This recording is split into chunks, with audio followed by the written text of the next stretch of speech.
Hi and welcome back to Heimler's History U.S. Government Edition. In this video I'm going to explain everything you need to know about the civil liberties guaranteed to you in the First Amendment. And the First Amendment is positively packed with freedom, so buckle up, we're jumping right in.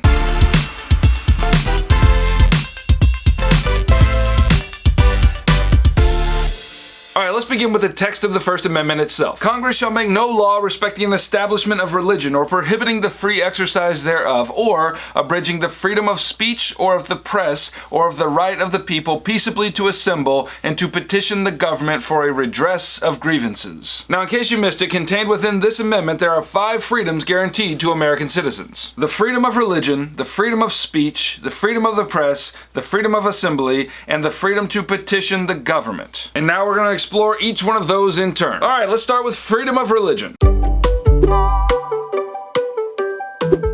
Alright, now under the umbrella of this one freedom, there are actually 2 protections, namely that Congress will neither help religion nor will it hurt religion. And you see these 2 freedoms respectively in the Establishment Clause and the Free Exercise Clause. And just for poops and giggles, let's start with the Establishment Clause. The Establishment Clause says that Congress will make no law concerning the establishment of a religion, which means that Congress will never sponsor or endorse any particular form of religion. And this was particularly important to the framers because they saw the deep corruption that occurred in the Church of England when the church and the state were too tightly mingled. And so the point of the Establishment Clause is to draw a boundary between church and state. And we can say 2 things for sure that we know about the Establishment Clause. It means, number 1, that the federal government will never establish a state church, nor will it, number 2, favor one religion over another. And that much is clear. But all you gotta do is take a few steps into that water and you realize it is murkier than it looks. For example, let's talk about school prayer. In the 1960s, public school teachers would lead children in the following prayer. Almighty God, we acknowledge our dependence upon Thee, and we beg Thy blessing upon us, our parents, and our teachers, and our country. As it turned out, there were some parents getting a little cranky about that because it felt like a state-sponsored religion. So the case went up to the Supreme Court, and in 1962, the case of Engel versus Vitale, the court ruled that prayer in school was unconstitutional on the basis that it violated the First Amendment's Establishment Clause. And of course, this led to a big outrage among religious folks because they thought that Congress was attacking religion instead of protecting it. And that ruling was important, but it has led to some foolishness in subsequent court decisions. For example, does it violate the First Amendment to have a nativity scene on government property? Well, the court established the 3 plastic animals rule, which basically says that if there's a baby Jesus on there, there needs to be at least 3 other secularized symbols around him. So if you're gonna have baby Jesus on state property, you're also gonna need to have Rudolph the Red-Nosed Reindeer, Frosty the Snowman, and Santa Claus right next to him. And that, apparently, is enough to pass constitutional muster. And I kid you not,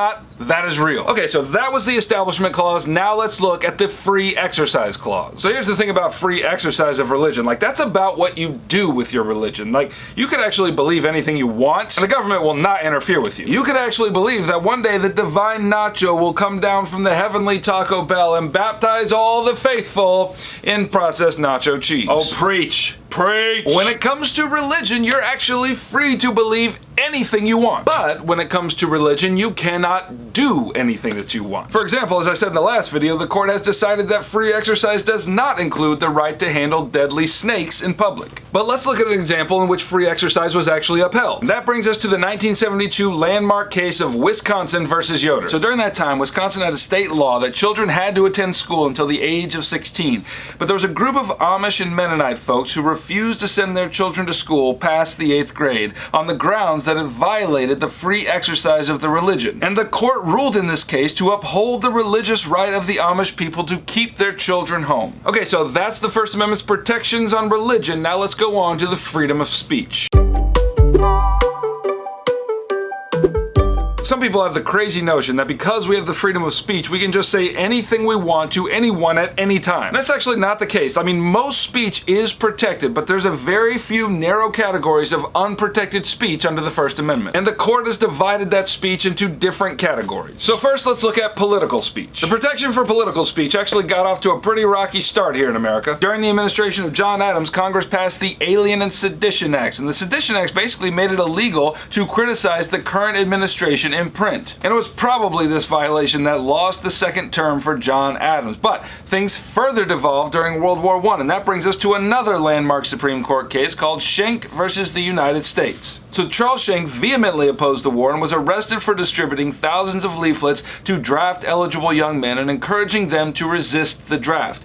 And this case went all the way up to the Supreme Court, which ruled that silencing this kind of speech was indeed constitutional. Now why? Well, listen to how Justice Oliver Wendell Holmes put it in his written decision. He said, "The question in every case is whether the words used are used in such circumstances and are of such a nature as to create a clear and present danger that they will bring about the substantive evils that Congress has a right to prevent." And since that decision, subsequent courts have used what's called the clear and present danger test to determine if certain words are protected or not. And basically this test just means that the government can suppress language that they deem dangerous. But a lot of people objected to this, saying Schenck wasn't being dangerous, he was just expressing an opinion that was unpopular. And the line between those two realities is very difficult to find. Actually, this is very interesting, Oliver Wendell Holmes later regretted that decision and said the following: "We should be eternally vigilant against the attempts to check the expression of opinions that we loathe and believe to be fraught with danger." So the court has tried to consistently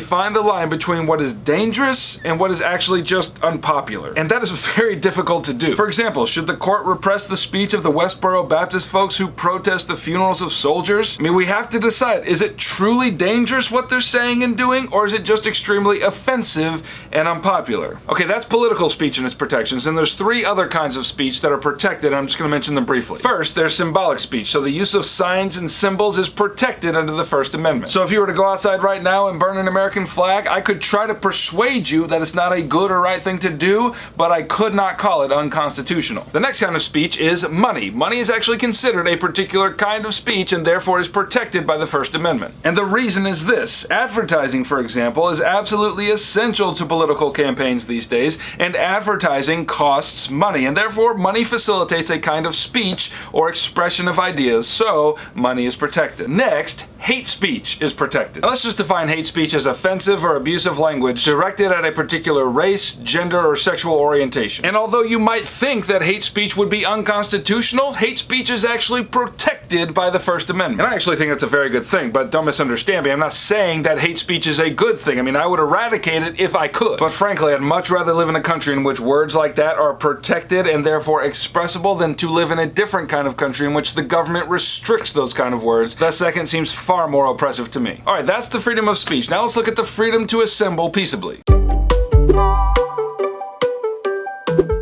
When people have the freedom to assemble, they discover that when they do come together, they have access to a much greater power than they had when they were alone. And that's the great power of assembly, and the court has consistently upheld people's right to assemble throughout the years. Maybe the most famous example was an assembly of neo-Nazi protesters who planned to march through a Chicago neighborhood. And as it turned out, that neighborhood was 60% Jewish, and to up the ante, you had not a few Holocaust survivors living there. And of course, the neighborhood tried to stop the march by enacting ordinances aimed at preventing the Nazis from marching, but the court struck down their ordinances, explaining that even though the people would likely be upset by this demonstration, it was not the prerogative of the court to prohibit the demonstration. Alright, now let's look how the First Amendment protects the freedom of the press. A free population must be informed, and it's the job of the press to inform them. But again, some balancing must be done. For example, where's the line between the right of the people to be informed and a breach of national security? If the government does indeed believe that the publication of a particular story in the newspaper will harm our national security, then they can enact the principle of prior restraint, which effectively lets the government silence the press on that issue. But over time, the court has made the standard for applying prior restraint very high, and that's as it ought to be.